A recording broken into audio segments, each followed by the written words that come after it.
Hello दोस्तों आज 1 दिसंबर को आरबीआई द्वारा जो है डिजिटल करेंसी डिजिटल रुपीस को जो है लॉन्च कर दिया गया है रिटेलरों के लिए। इससे पहले जो है आरबीआई ने 1 नवंबर को डिजिटल करेंसी को जो है होलसेलरों के जो ट्रांजैक्शन है उसके लिए लॉन्च कर दिया था और आज 1 दिसंबर को reserve bank of India RBI द्वारा जो है डिजिटल करेंसी को रिटेलर यानी हम जैसे और सभी लोगों के लिए जो है उनके लिए लॉन्च कर दिया गया है। अब दोस्तों बहुत से लोगों के मन में ये सवाल आ रहा है कि ये digital currency digital rupees CBDC ये सब क्या है, और बहुत से लोगों के मन में ये सवाल आ रहा होगा कि इसे हम कैसे यूज़ कर सकते हैं, इसके जो है किस तरीके से हम इसका इस्तेमाल करेंगे और इसके जो है हम किस तरीके से ये किस फॉर्म में होगा, ये क्या 100 और 500 की जो नोट होती है उस तरीके से होगा या किसी टोकन के फॉर्म में होगा, इसके जो हम कैसे इसके क्या बेनिफिट्स हैं, यूपीआई और डिजिटल रुपीस में क्या डिफरेंस है, क्रिप्टो करेंसी और डिजिटल करेंसी में क्या डिफरेंस है। तो इन सभी क्वेश्चनों के जो है आपको इस वीडियो में आंसर मिल जाएंगे। इस वीडियो को आप स्टार्टिंग से एंड तक जरूर वॉच करना। तो हेलो दोस्तों, मेरा नाम है प्रशांत सिंह। तो चलिए आज का वीडियो स्टार्ट करते हैं। चलो भाई।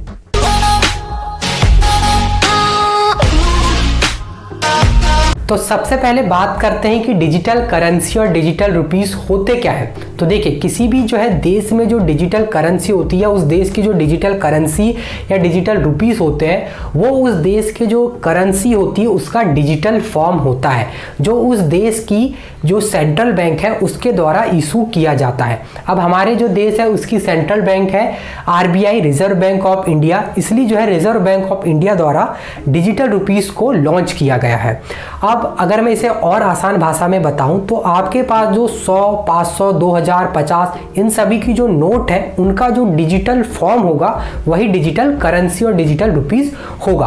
अब दोस्तों बहुत से लोग ये सोचते हैं कि हमारे पास जो बैंक में पैसा है क्या वो डिजिटल करेंसी या डिजिटल रुपीस में कन्वर्ट हो जाएगा। तो इस बात को समझना बहुत ज़्यादा ज़रूरी है कि आपके जो बैंक में पैसा है डिजिटल रुपीस उसका रिप्लेसमेंट नहीं है। डिजिटल रुपीस जो है आपके पास जो नोट पड़ी है, जो आपके पास करेंसी पड़ी है, आपके पास 100 की नोट है, 500 की नोट है, 2000 की नोट है, ये जो है उसका रिप्लेसमेंट है। आपके जो बैंक में पैसे पड़े हैं उसका डिजिटल जो रुपीस है वो रिप्लेसमेंट नहीं है। आपके पास जो नोट पड़ी है ये उनका रिप्लेसमेंट है। इसलिए जो है क्योंकि हमने जो है डिजिटल रुपीस के माध्यम से हम जो है जो नोट है और जो करेंसी जो हमारे इंडिया और जो अदर कंट्री में जो है रेगुलेट होते रहती हैं, जो सर्कुलेट होते रहती है, उनमें कमी करने के लिए जो है इसे डिजिटल फॉर्म में कन्वर्ट किया जाता है और इसे जो है डिजिटली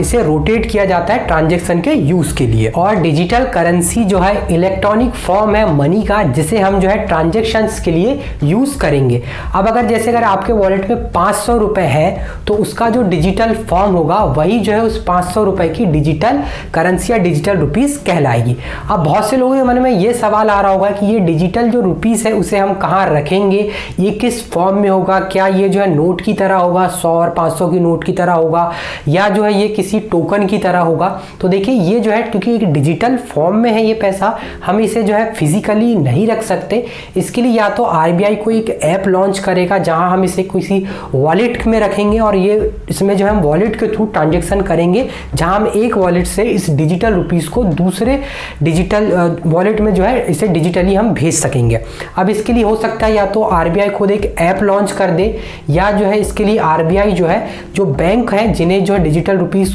को जो है लागू करने के लिए बोला गया है उनकी साइट पे या उनके ऐप पर जो है कोई वॉलेट बना दिया जाए या कोई जो उन्हीं की साइट पे ऐसा कुछ कर दिया जाए जिससे हम जो है उसकी में ट्रांजैक्शन कर सकते हैं। अब क्योंकि यहाँ जो है आरबीआई का जो है काफ़ी ज़्यादा कंट्रोल है और आरबीआई ने ही जो है ये डिजिटल रुपीस को लॉन्च किया है, तो इस पर जो है आरबीआई का बहुत ज़्यादा कंट्रोल होगा और आरबीआई जो है यहाँ हर एक डिजिटल रुपीस को ट्रैक कर पाएगा कि इस डिजिटल रुपीस में क्या ट्रांजैक्शन हुई है, at this time digital rupees किस वॉलेट में है, ये जो डिजिटल रुपीस है वो किस ट्रांजैक्शन के लिए यूज हुआ है। तो यहाँ जो है आरबीआई जो है मेन रोल अदा करती है, जहाँ आपके पास जो है आरबीआई के पास जो है हर एक ट्रांजैक्शन का रिकॉर्ड होगा और हर एक जो है उसके जो डिजिटल रुपीस है उसके पास ट्रैक रिकॉर्ड होगा कि ये डिजिटल रुपीस कहाँ कहाँ यूज किया गया है। अब आज 1 दिसंबर को डिजिटल रुपी पायलट प्रोजेक्ट को जो है 4 सिटियों में लॉन्च कर दिया गया है, जिसमें मुंबई, दिल्ली, बेंगलोर और भुवनेश्वर है। अब ये जो है इसका एक पायलट प्रोजेक्ट है जहाँ जो है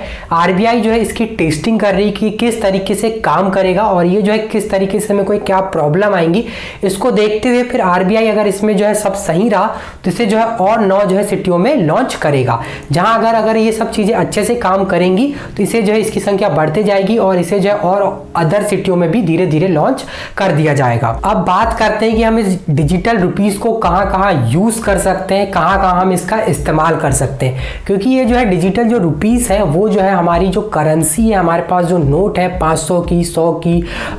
2000 की, उन्हीं का जो है डिजिटल फॉर्म है। तो जहां हम जो है इन नोट को यूज कर सकते हैं जिन ट्रांजेक्शन के लिए, कोई चीज खरीदने के लिए, कोई चीज परचेस करने के लिए, वैसे ही हम जो यहाँ डिजिटल जो है रुपीस है उनका भी यूज कर सकते हैं। अब मैं आपको यहाँ एक चीज और आपको बताना चाहता हूँ कि देखिए जो डिजिटल जो करेंसी होगी, डिजिटल जो रुपीस होंगे वो जो है हमारे अभी करंट टाइम में जो हमारे इंडिया में जो करेंसी अभी चल रही है, जैसे 500 की नोट चल रही है, 100 की नोट चल रही है, 200 की अभी नई नोट आई और डीमोनेटाइजेशन में जो है 1000 की नोट जो है खत्म कर दिया गया, उसे जो है बंद कर दिया गया। तो जो डिजिटल करेंसी होगा, यानी डिजिटल जो आपकी जो करेंसी होगी उसमें जो फॉर्म होगा आपका, तो वो भी जो है अभी के टाइम पे जो हमारे यहाँ नोट चल रही है उन्हीं का डिजिटल फॉर्म होगा। यानी अभी जो हमारे पास जो 500 की नोट चल रही है उसी का डिजिटल फॉर्म होगा। ऐसा नहीं कि डिजिटल जो है करेंसी में हमारे पास जो है 1000 की नोट आ जाएगी, तो ऐसा नहीं होगा। अभी जो हमारे पास जो करेंसी चल रही है, जो नोटें चल रही हैं, उन्हीं का जो है डिजिटल फॉर्म डिजिटल जो है करेंसी में यूज होगा। अब बात करते हैं कि डिजिटल रुपीस और यूपीआई में क्या डिफरेंस है, कैसे जो है डिजिटल रुपीस यूपीआई से अलग है। तो देखिए अगर आप जो है यूपीआई ट्रांजैक्शन करते हैं तो यूपीआई ट्रांजैक्शन जो है दो बैंकों के बीच में होने वाली जो है ट्रांजैक्शन है। जैसे अगर आप जो है कहीं 10,000 रुपए सेंड करते हैं तो आप जैसे अगर आपका बैंक अकाउंट एसबीआई में है तो आप जो है एसबीआई अकाउंट से, यानी एसबीआई का जो बैंक अकाउंट है उससे आप जिसे भी पैसा जो है ट्रांसफर कर रहे हैं, या अगर आप किसी फ्रेंड को कर रहे हैं या किसी शॉपकीपर को कर रहे हैं, कहीं अगर परचेसिंग में आप जो है ट्रांजैक्शन कर रहे हैं यूपीआई के थ्रू, तो आपके बैंक से सामने वाले के बैंक में जो है पैसा जाएगा। तो यहाँ जो है 2 बैंक इन्वॉल्व है यूपीआई ट्रांजैक्शन में। लेकिन जो है इसके उल्टे में जो है, या कहे जाए इसके जो है जो डिजिटल रुपीस है उसमें क्या होगा, उसमें जो है आपका यहाँ बैंक इन्वॉल्व नहीं होगा, यहाँ जो है डायरेक्ट आपका आरबीआई इन्वॉल्व होगा। यहाँ जो है पूरा कंट्रोल आरबीआई के हाथ में होगा।